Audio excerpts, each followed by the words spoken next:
Muy buenos días a todos. Pues damos paso a la primera conferencia, que será impartida por Monseñor Juan Antonio Martínez Camino, titulada La verdad sobre la antropología del ser humano, varón y mujer. Ustedes tienen en el programa del Congreso los currícula de los ponentes. Me van a permitir que no repita ni lea en voz alta los datos que aquí aparecen. Solo voy a hacer una consideración respecto a quién es Monseñor Juan Antonio Martínez Camino y la contribución de Monseñor Martínez Camino al bien de la Iglesia y al bien de las almas. Monseñor Martínez Camino es jesuita, es miembro de la Compañía de Jesús, obispo auxiliar de Madrid, pero es, sin lugar a dudas, uno de los teólogos de referencia de la Iglesia en España. Doy fe de lo que ha sido el magisterio teológico de Monseñor Juan Antonio Martínez Camino, de lo que son sus publicaciones, ustedes tienen acceso a ellas, y de lo que significa el criterio como respuesta a las necesidades que nacen del corazón de cada uno de los cristianos, de cada uno de nosotros, ante las interpelaciones de la historia. Monseñor Martínez Camino, como ustedes podrán comprobar, a partir de ahora es un obispo de la Iglesia con un criterio asentado, con un criterio adecuado y con un criterio necesario para este momento. Por lo tanto, don Juan Antonio tiene la palabra. Muchas gracias.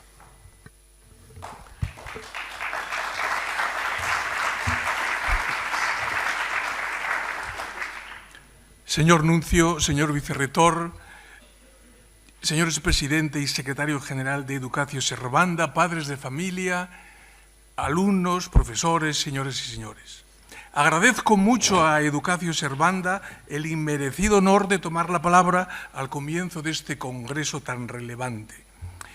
La existencia y la labor de Educacio Servanda, iniciativa de padres de familia, que desean para sus hijos una formación integral, verdaderamente católica, es un signo de los tiempos esperanzador que alienta a la Iglesia en su misión evangelizadora.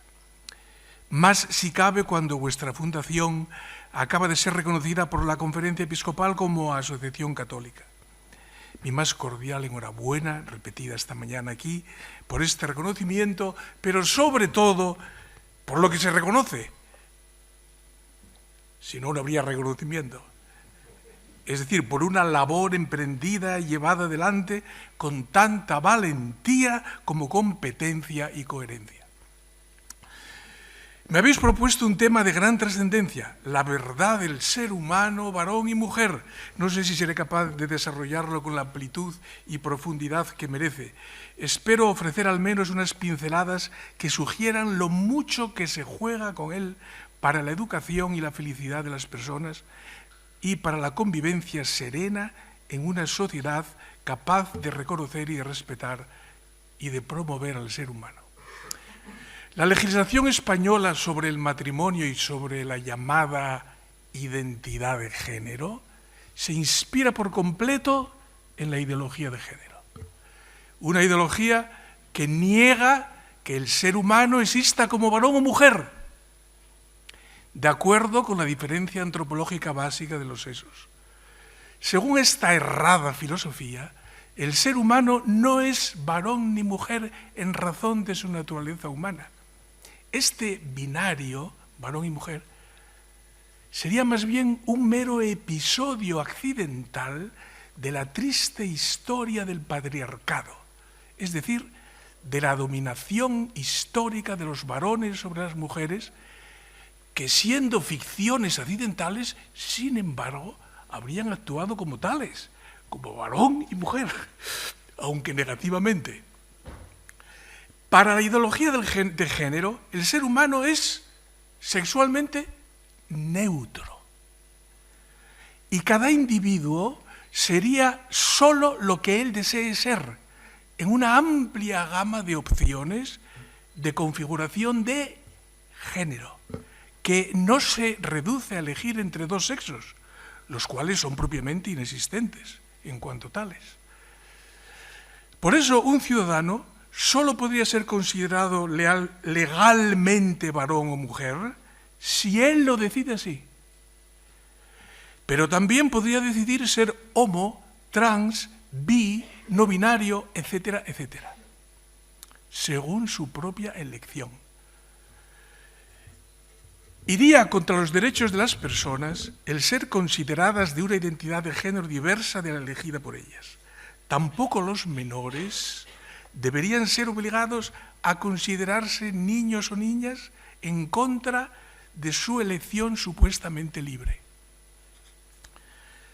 En este contexto, el matrimonio pasa a ser una figura jurídica que nada tiene que ver con el sexo de los contrayentes. ¿Por qué? Por la simple razón de que el sexo ha sido declarado inexistente o irrelevante. Y así, según la legislación española actual, el matrimonio es la unión contractual de cualesquiera dos ciudadanos por razones de afecto, rescindible unilateralmente por cada uno de ellos pasados 3 meses. Esto es el matrimonio. El 31 de octubre de 2013, con ocasión de mi despedida como secretario general de la Conferencia Episcopal, fui invitado a un programa de la UNO de televisión que se llamaba, no sé si existe, El Debate de la UNO. Lo moderaba un periodista catalán muy amable que me dejó explayarme bastante cuando uno de los que preguntaban me hizo la siguiente pregunta-afirmación. Usted ha declarado una vez que la ley de matrimonio homosexual de 2005 destruye el matrimonio y la familia. Pero no hemos visto que suceda eso. La familia sigue siendo la de siempre. Voy a tratar de argumentar algo más a fondo que lo que se puede hacer en una apresurada entrevista de televisión.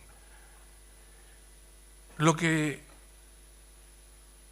entonces dije con claridad, pero con insuficiente fundamentación. Lo haré en 3 pasos. Primero, el error antropológico y la inmoralidad de nuestra legislación y su consecuente carácter destructivo consiste principalmente en que el matrimonio ha dejado de ser reconocido por la ley y, por lo tanto, carece de protección legal.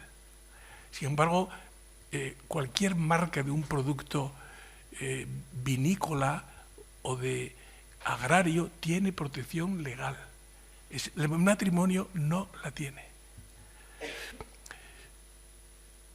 En esto consiste el error antropológico y la inmoralidad de nuestra legislación, no en que ahora se permita al matrimonio, el matrimonio a quienes antes lo tenían prohibido, por ejemplo, los homosexuales. Segundo, la fortaleza del matrimonio y de la familia radica en el vigor y en la belleza de su propia realidad antropológico, teológica y social, y por tanto no depende en exclusiva del reconocimiento de ninguna ley. Tercero, la educación juega hoy un papel más importante que nunca en el reconocimiento de la verdad del ser humano como varón y mujer, clave para la felicidad temporal y eterna de las personas y para una sociedad estable y con futuro. Primero, en 2005 se aprobó la mal llamada Ley de Matrimonio Homosexual, cuyo título real es Ley por la que se modifica el Código Civil en materia de derecho a contraer matrimonio. Esta ley va a cumplir 20 años el año próximo y a mi modo de ver es la más destructiva del conglomerado legal que trata de ignorar la verdad del ser humano según los postulados de la ideología de género. ¿En qué consiste esta ley? Ha de quedar claro ante todo que esta ley no regula simplemente el acceso al matrimonio civil a las personas que deseen casarse con otras del mismo sexo o de supuesto ningún sexo. No es, como me decía el periodista que antes mencioné, y mucha gente piensa, una ley de matrimonio homosexual. Podríamos decir, ojalá que lo fuera. La palabra homosexual o persona del mismo sexo no aparece en el cuerpo de la ley, ni una sola vez. La ley no crea un nuevo tipo de matrimonio que afectara solo a las personas que consideraran irrelevante el sexo de los contrayentes y que al mismo tiempo permaneciera el matrimonio como la unión conyugal del varón y la mujer. Lo que ha hecho la ley de 2005 es algo mucho más radical y pernicioso. Esto otro sería más aceptable. Y ojalá que evolucionásemos hacia ahí. ¿Qué es lo que ha hecho? Simplemente eliminar del Código Civil 4 palabras elementales y sagradas, que son padre y madre, esposo y esposa. Estas palabras ya no están en el Código Civil. ¿Por qué? Porque, como indica la exposición de motivos de esta ley, esas palabras pertenecerían a un pasado patriarcal con el que hay que acabar si se quiere dar paso a una sociedad justa e igualitaria. Es verdad que allí mismo el legislador se ve obligado a reconocer que la palabra padre se muestra más resistente a desaparecer que la palabra madre, y que en un artículo de la ley no ha podido ser eliminada la palabra padre. ¿Saben ustedes qué padres son los únicos que siguen existiendo en la ley? Los padres putativos, los supuestos padres. En cambio, como no hay madres supuestas, madres putativas, pues entonces las madres han desaparecido por completo de la ley. Entonces, si el legislador ha decidido que en España legalmente ya no hay ni padres, ni madres, ni esposos, ni esposas, ¿qué es lo que queda para que sea necesaria una regulación de eso que el Código Civil sigue llamando matrimonio? Pues quedan, en lugar de padres y madres, progenitores. Y en lugar de esposos y esposas, cónyuges. Son, como ven ustedes, palabras neutras, que no hacen referencia directa a la diversidad antropológica fundamental del varón y de mujer. Progenitor es algo bastante más frío que padre y madre. Si me permiten ustedes la broma que refleja el carácter tragicómico de nuestra legislación, progenitor se parece más a refrigerador. ¿Y cuántos progenitores o cónyuges son necesarios según el actual Código Civil para tipificar su insólito matrimonio? Siguen siendo 2. ¿Por qué? No lo dice la ley y no se sabe muy bien por qué 2. Parece ser una especie de inercia arrastrada de la anterior época patriarcal. Pero si los 2 contrayentes no se definen por su naturaleza sexual de varón y mujer, padre y madre, entonces ¿cómo se definen? ¿Cómo se diferencian? El Código Civil tampoco lo dice expresamente. Pero la regulación registral define a los progenitores o cónyuges no en términos cualitativos, sino cuantitativos. A y B. Cónyuge A y cónyuge B. Tienen ustedes que elegir. Los actuales esposos y esposas ya no son esposos y esposas. ¿Han elegido ustedes quién es A y quién es B? También es intercambiable. Con esta tan simple como destructiva operación de ingeniería legal, el matrimonio ha desaparecido de la legislación española. No se ha creado un nuevo tipo de unión para personas del mismo sexo o de supuesto ningún sexo, habiendo dejado intacto el matrimonio, es decir, la unión conyugal del varón y la mujer. Se podría haber hecho así, como se hace en otros países. Se podría haber establecido, por ejemplo, una equiparación legal absoluta, entre las supuestas uniones no sexuales y el matrimonio, sin haber eliminado el matrimonio. Pero no, se ha optado por destruir la figura legal del matrimonio, arbitrando una insólita tipificación del mismo en la que la diferencia sexual de varón y mujer no juega ningún papel. Las consecuencias humanas y sociales de esta legislación pueden ser devastadoras. No se trata de meras cuestión de palabras, de sutilezas semánticas, como algunos sostienen ingenua o malévolamente. Con esta legislación, quienes sostenemos que el matrimonio es la unión conyugal de un hombre y una mujer, como hacían los paganos antes de Cristo, los romanos y todas las culturas conocidas, con esta definición, los que sostenemos con toda la humanidad que el matrimonio es la unión de un hombre y mujer, quedamos fuera de la ley, o al menos al margen de la ley. El matrimonio no es reconocido por la ley y por tanto ha quedado sin protección legal. Esto significa, entre otras cosas, que la educación de los niños y de los jóvenes legalmente no puede estar orientada al matrimonio, sino todo lo contrario, ha de ser presidida por la ideología del género. Es decir, los niños y los jóvenes no pueden ser tratados y educados como futuros posibles esposos y esposas, padres y madres, sino solo como posibles futuros A y B.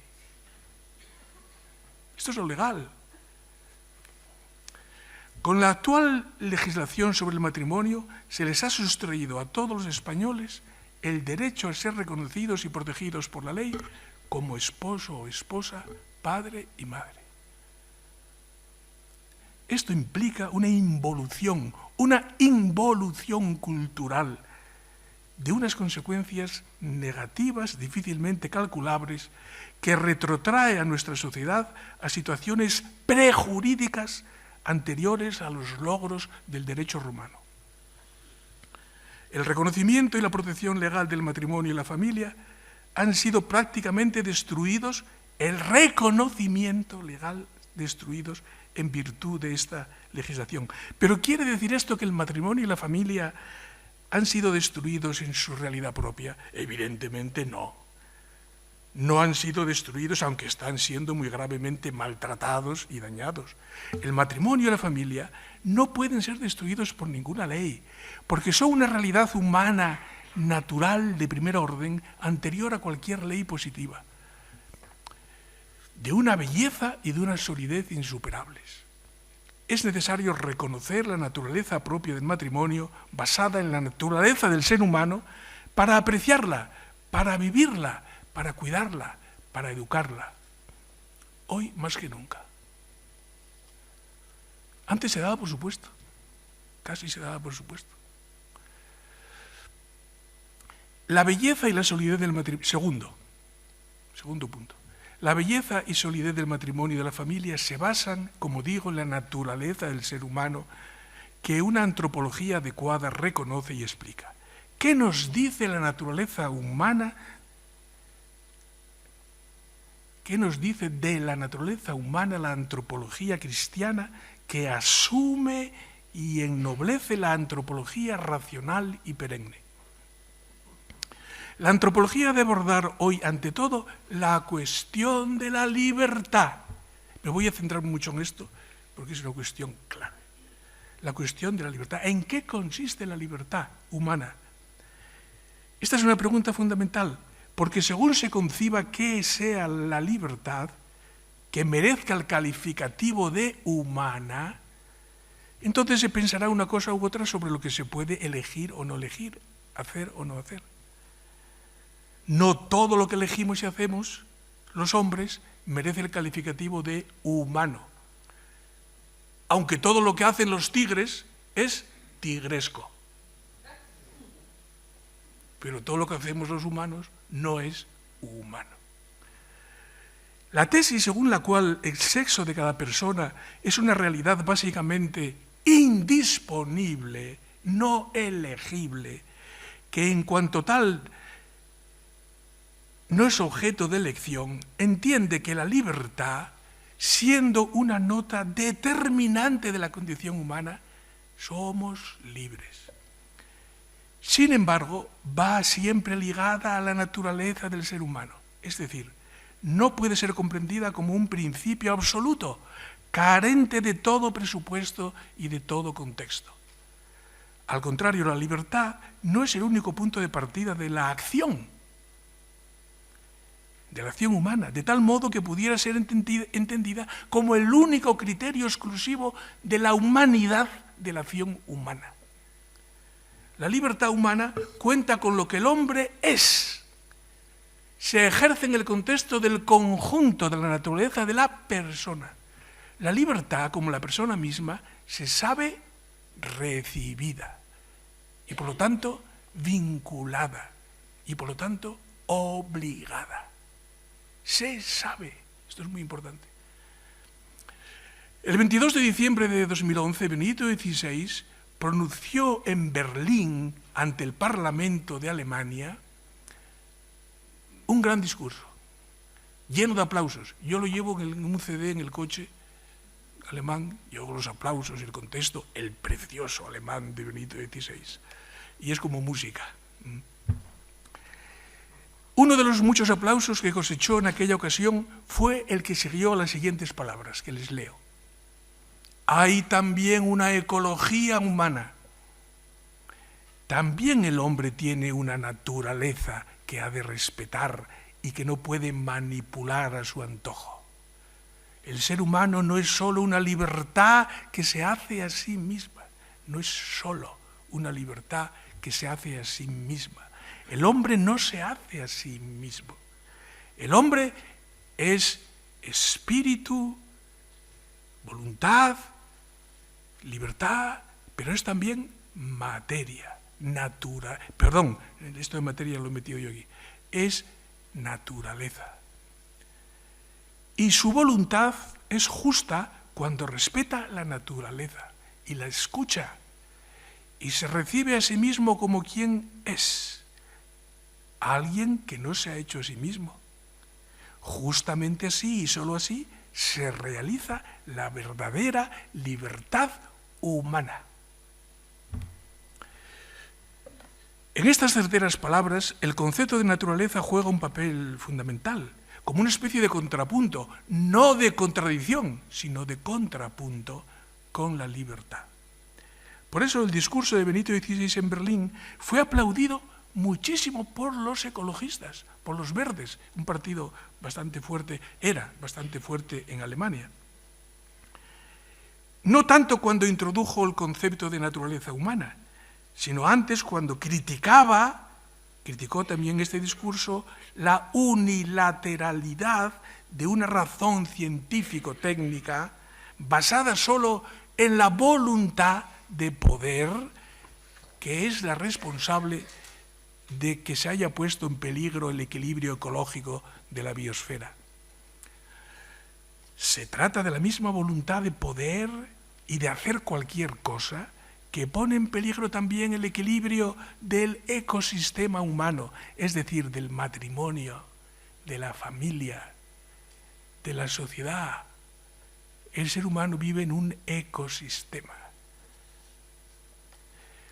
La naturaleza que la libertad ha de respetar si quiere ser humana no es simplemente la naturaleza física o biológica, tal como ésta puede ser y suele ser abordada por las ciencias empíricas naturales.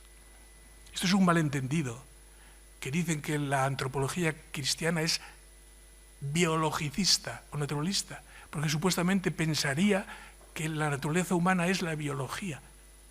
No. La libertad es comprendida por la moderna filosofía antropocéntrica precisamente como lo opuesto a la naturaleza. A esa naturaleza que es entendida un tanto despectivamente por el hombre científico-técnico como el reino de la necesidad. Está el reino de la necesidad y el reino de la libertad, que es el del ingenio y el de hacer, dos reinos contrapuestos. Y así como se ha ido sometiendo cada vez más el mundo inerte de la naturaleza, donde no hay libertad, gracias al ingenio humano, por fin el ser humano se ha alejado tanto de la naturaleza que ya no tiene naturaleza. La naturaleza del ser humano consistiría solamente, para la idea antropocéntrica del ser humano, es decir, centrada exclusivamente en el hombre, en su libertad. El hombre sería solo libertad. Así piensa, por ejemplo, Sartre. Pero he aquí que este mundo antropocéntrico, es decir, centrado exclusivamente en el hombre, exclusivamente, no es que el mundo no tenga que estar centrado en la persona, pero centrado exclusivamente en los poderes del ser humano, este mundo, construido por una libertad que se entiende a sí misma, que se tiene a sí misma por absoluta, no ha sido de hecho solo el reino de la libertad. Si se piensa que la naturaleza del hombre es solo su libertad, entendida como su capacidad de hacer cualquier cosa, entonces los hechos cantan. Y el mundo regido por esta filosofía no ha sido solo el mundo de la libertad, sino el de la tiranía sobre el mundo, sobre el cosmos, sobre la naturaleza, y el mundo también de la opresión y de la violencia entre los seres humanos y los pueblos, como ha puesto de relieve de modo dramático el siglo XX, que es el siglo de las mayores violencias, de las mayores matanzas entre los seres humanos, y cuando se plantea la cuestión ecológica. Benedicto XVI se lo recordaba a sus compatriotas alemanes en su discurso de Berlín. En aquel mismo parlamento donde Benedicto XVI, en Berlín, en el Bundestag, donde hablaba en 2011, allí, no mucho antes, se habían obtenido mayorías políticas inspiradas en ideologías ateas y racistas que aprobaron leyes para la agresión bélica contra los pueblos no arios y para aplicar la eutanasia a personas cuyas vidas eran juzgadas como indignas de ser vividas. De lo que hoy tratamos nosotros aquí no es de la ilicitud de quitar la vida a los demás, aunque también de eso se trate con leyes criminales que, inspiradas en la misma falsa filosofía de la libertad absolutizada, regulan la eliminación de la vida de los que van a nacer o de los que ya no quieren vivir. Hoy tratamos del supuesto derecho de la libertad a elegir una o varias identidades de género, ignorando la naturaleza sexuada del ser humano, que se inspira en la misma filosofía de la libertad hipertrofiada que, paradójicamente, esa libertad hipertrofiada acaba por asfixiar la verdadera libertad y la vida misma. Pero si la naturaleza humana a la que la libertad se atiene no es la mera naturaleza física ni biológica, ¿cómo definimos entonces esa naturaleza? ¿A qué naturaleza se liga la libertad sin dejar de ser libertad? Cuando hablamos de naturaleza humana, hablamos de la naturaleza del ser racional del ser humano, del animal que tiene logos. Logos no es solo intelecto, es entendimiento, comprensión, poesía, un animal con logos, que es capaz de distinguir lo bello de lo feo, lo bueno de lo malo, lo injusto de lo injusto, y de decidir en una dirección o en otra. Es precisamente esta racionalidad, en el sentido amplio, no en el sentido racionalista, esta racionalidad la que pone límite a la voluntad, o si se quiere, la que da forma a su capacidad de decidir. En cuanto racional, el ser humano sabe que sus elecciones libres no son buenas por el mero hecho de ser queridas. Sabe que puede elegir libremente y, sin embargo, no elegir bien. Se sabe llamado a acertar con lo verdaderamente bueno, pero también conoce que es falible, que se equivoca, que no siempre actúa conforme a la humanidad o al bien del ser humano. Entonces, ¿qué es en realidad lo bueno y lo verdadero y cómo acertar con ello? El voluntarismo nihilista y hedonista que hoy está en boga, si es que se plantea la cuestión de la verdad, que aquí se me ha planteado hablar de ella, suele hacerlo al modo cínico de Poncio Pilato, que le pregunta a Jesús, ¿y qué es la verdad? Una postura muy vieja. ¿Y qué es la verdad? Verdadero sería, en todo caso, lo que se decida libremente, otra vez, en orden a buscar soluciones útiles para el bienestar de todos, o al menos de la mayoría.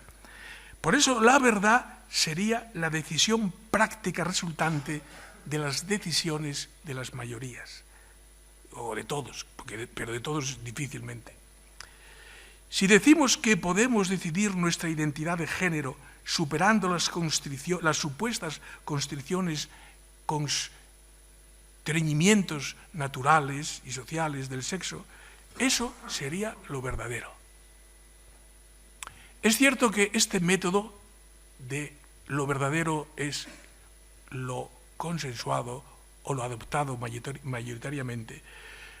Puede ser útil para verdades prácticas o convencionales, como por ejemplo diferentes modalidades de organización de la vida política o económica, de circular por la derecha, por la izquierda, en la carretera, en fin, para cuestiones prácticas o de más calado. Pero no se ha mostrado adecuado para determinar la verdad y la justicia de los principios que rigen las acciones humanas.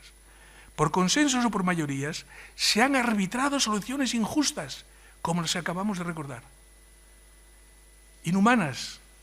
El derecho vigente, legítimamente promulgado por las mayorías, no está libre de ser en realidad la vigencia de la más tremenda injusticia.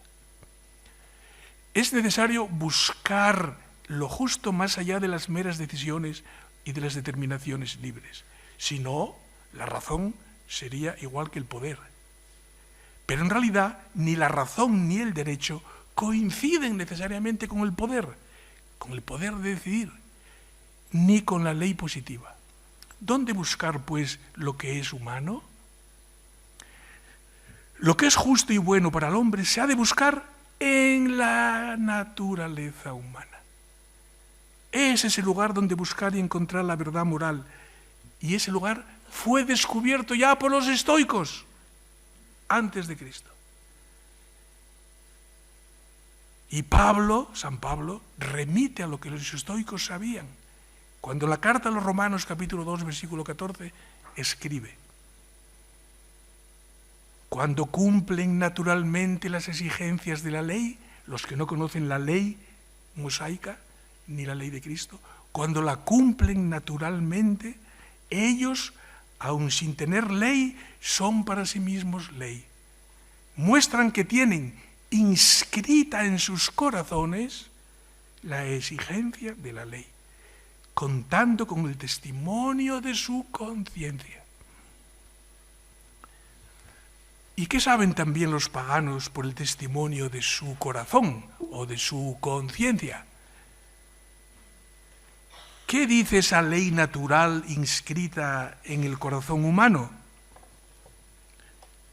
Los paganos saben también que el ser humano es por naturaleza, y esto es muy importante, el ser humano es por naturaleza un ser constitutivamente relacional, es decir, que está constituido por sus relaciones.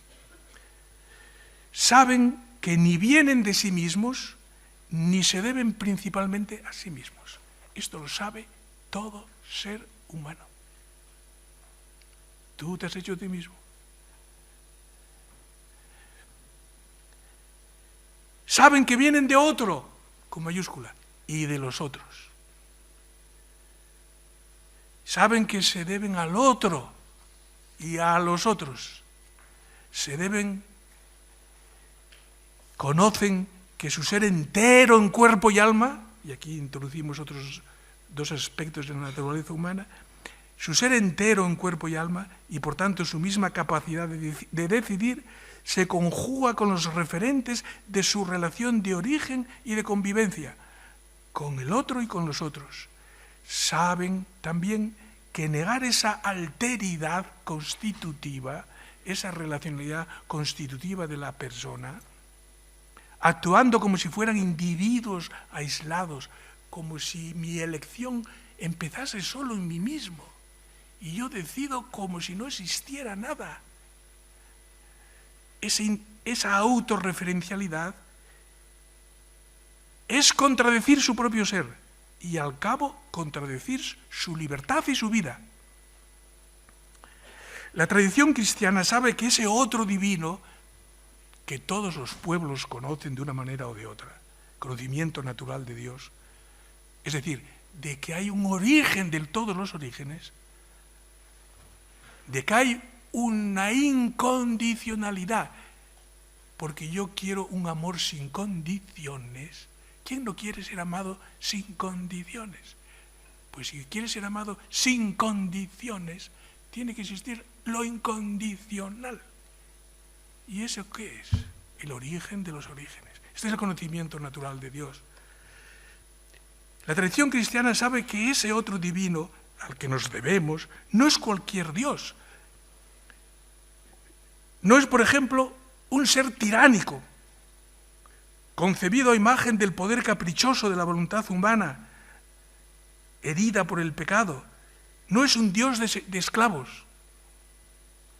Es el amor originario y creador en la comunión de Padre, Hijo y Espíritu Santo. Por eso, desde la fe en el Dios trino y creador, se podrá expresar con mayor precisión el sentido del carácter relacional específico propio de la naturaleza humana que ya conocían los estoicos. Pero la antropología estoica, interpretada hoy de modo personalista, ofrece un punto de apoyo racional suficiente para afirmar que la libertad no se debe solo a sí misma, sino a la verdad de la naturaleza humana, y que ésta implica una relacionalidad tal que impide considerar la propia vida o el propio sexo como algo sobre lo que yo puedo decidir, o el consenso social puede decidir. La verdad es que la vida es recibida desde diversas instancias, respecto de las cuales la libertad tiene una responsabilidad inexcusable. La relación en la que el ser humano se encuentra con esas instancias se halla en la base de la experiencia moral, es decir, de la incondicionalidad del bien y del amor al que aspira todo ser humano. Esas instancias son los padres, los hermanos, los amigos, los conciudadanos, y en medio de todos ellos, el dador original, Dios. Solo de modo relativo, por tanto, puedo yo decir mi vida y mi libertad. Así se entiende que haya bienes indisponibles a los que no se puede renunciar libremente. El primero es la vida. Yo no puedo renunciar responsablemente a mi vida. Puedo hacerlo porque soy libre.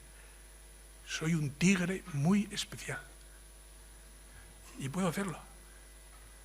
Los tigres no pueden. Otro bien indisponible es la libertad. ¿Puedo yo renunciar a mi libertad porque lo decido? ¿Puedo yo firmar un contrato de esclavitud con alguien? Puedo hacerlo. Pero eso no es un acto humano de libertad. Es indigno de la libertad. Igual que renunciar a la vida.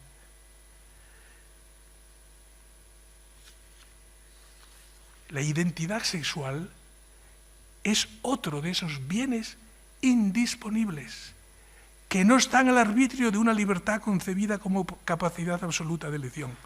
La identidad sexual pertenece a la naturaleza humana tanto como la vida y la libertad.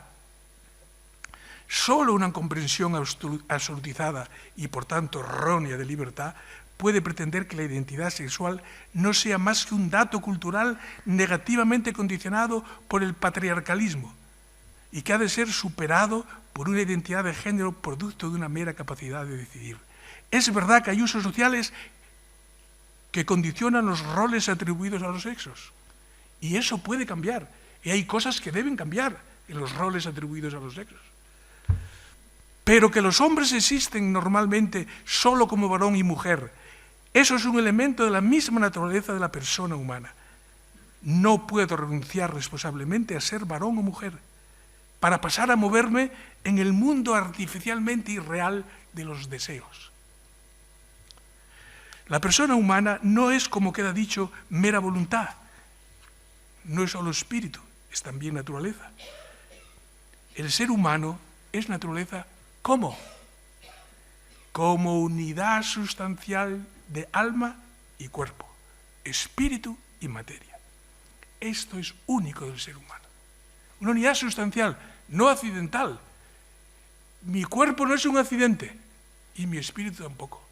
Mi espíritu no anduvo solo por algún sitio de la estratosfera antes de venir a mi cuerpo.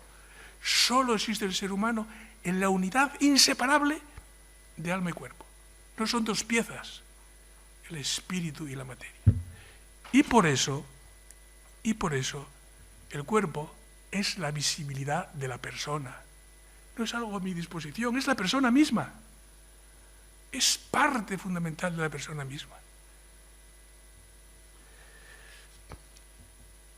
En Deus Caritas leemos este párrafo. ¿Cuánto me queda? Leemos este párrafo de Benedicto XVI. El hombre es realmente el mismo cuando cuerpo y alma forman una unidad íntima. El epicúreo Gassendi, bromeando, le preguntó un día a Descartes, le saludó un día a Descartes, un filósofo de principios del XVII, «Oh alma». Y Descartes le replicó, «Oh carne». Pero ni la carne ni el espíritu aman. Ni la carne ni el espíritu aman. El que ama es el hombre, la persona, la que ama como criatura unitaria de la cual forman parte sustancial el cuerpo y el alma. Solo cuando ambos se funden verdaderamente en una unidad, el hombre es plenamente el mismo. En cambio, esta filosofía dualista que arranca con Descartes, de que lo propiamente es la decisión y que el cuerpo es un objeto, como el mundo es un objeto, este modo de pensar impide el amor verdadero e impide la libertad verdadera. Tengo que saltarme aquí unas cosas. El ser humano, por ser cuerpo, la persona se encuentra inserta en las relaciones espaciales y temporales que le dan identidad propia, por ser cuerpo. El hombre, a diferencia de los ángeles, ¿cómo empieza un hombre a existir a diferencia de los ángeles? Dentro de otro ser humano. Los ángeles no. Los seres puramente espirituales no, son individuales. El hombre, a diferencia de los ángeles, comienza a ser siempre en el interior de otro ser humano y por razón de una relación corporal de otros dos seres humanos. La esponsalidad, la paternidad y maternidad, la fraternidad, el parentesco, la pertenencia a un pueblo, a una lengua, a una cultura, todas esas notas de la identidad personal, ¿cómo te vas a identificar tú sin nada de esto? Sin ser padre o madre, hijo o hija, hablando español, inglés. Todo esto es la corporeidad del ser humano, su inserción espaciotemporal que crean instituciones, como el matrimonio, la familia, la sociedad. Sin ellas la identidad de la persona es inconcebible. Una persona sola es inimaginable. Robinson Crusoe es un mito. Pero todo este entramado de relaciones corpóreas en la que se realiza la persona es al mismo tiempo que material biológico, al mismo tiempo que es material biológico, espacio temporal mensurable, es espíritu al mismo tiempo e inseparablemente. Por ser alma, por ser espíritu, la persona, sin abandonar su inserción espacio-temporal, está siempre más allá de todas sus relaciones intermundanas. Está siempre en relación con el Creador, de quien se sabe don y al que puede responder con el don de sí mismo, con el amor a Dios. El ser humano, en cuerpo y alma, es imagen de Dios. Esto quiere decir imagen de Dios, que puede tener la capacidad originaria, libre de amar, semejante a la de Dios, y eso en relación con otro, en la relación arquetípica que es la del varón y la mujer. Igual que en Dios hay una relación fundante divina que es la relación del Padre, el Hijo y el Espíritu Santo. Termino con el punto último. Me salto aquí que el cuerpo tiene un lenguaje, la naturaleza humana que es cuerpo y espíritu, y el cuerpo nunca es solo biología pura y materia pura, es al mismo tiempo espíritu. El cuerpo dice una cosa y hay que escucharle. El cuerpo dice paternidad y maternidad. El cuerpo dice filiación y fraternidad. El cuerpo dice que los hijos no son productos, que los hijos son un don de la relación personal de dos cuerpos almas. Y por eso los hijos no se fabrican, los hijos se reciben en la procreación, no se producen como si fuesen cosas, los hijos se procrean. Ante esta situación cultural y legal, final, descrita, no hace falta ponderar la importancia de la educación en nuestros días.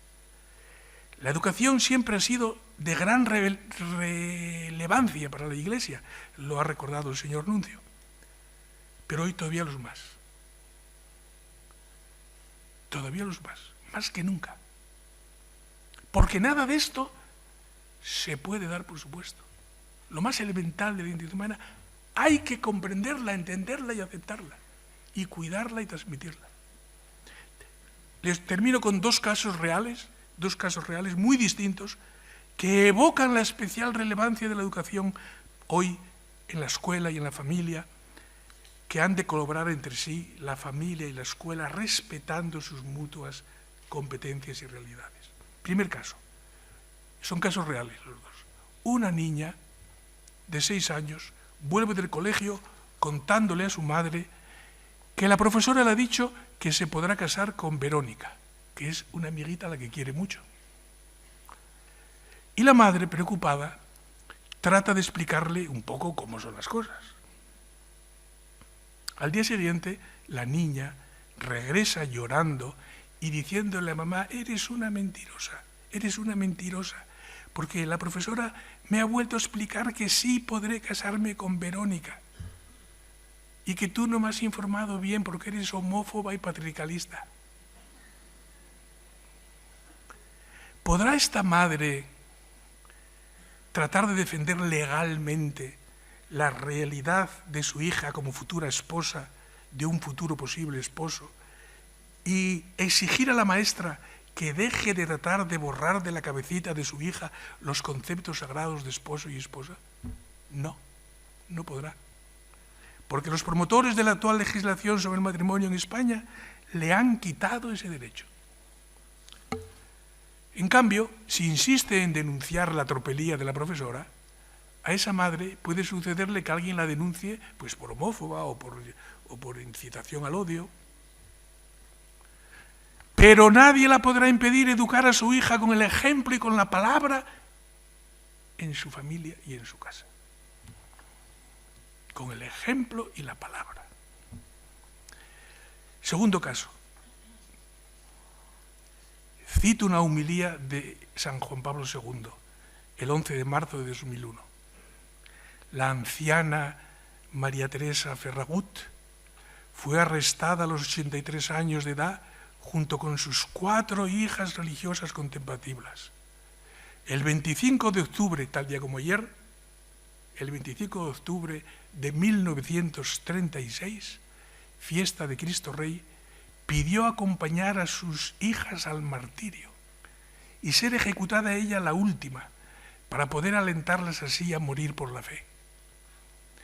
Su muerte impresionó tanto a sus verdugos que exclamaron, esta mujer es una santa. Este es un hecho sucedido en Algamesí, en Valencia, el 25 de octubre de 1966. Tenía 4 hijas religiosas, otro hijo capuchino, otra religiosa que ya había muerto. Y estas 4 hijas se refugiaron en casa de su madre cuando tuvieron que abandonar el convento. Vinieron a buscar los milicianos y ella dijo, yo voy con mis hijas. Y luego pidió que la mataran a ella la última, para decirles, hijas mías, sed fieles a vuestro esposo celestial y no consintáis en los engaños y en los halagos de estos hombres, que les estaban prometiendo cosas para hacerlas apostatar. Y les decía, hijas mías, no temáis, esto es un momento, el cielo es para siempre. Pues bien, que las mártires del Algamesí y todos los santos y beatos mártires del siglo XX en España, entre los que hay muchos padres de familia y muchos maestros y educadores, e intercedan por las escuelas de Educación Servanda, por sus maestros, profesores, padres y alumnos en su insustituible labor educativa de los niños y de los jóvenes según la verdad del hombre. Imagen de Dios en alma y cuerpo, ciudadanos de Madrid y de España, pero ante todo del cielo. Muchas gracias.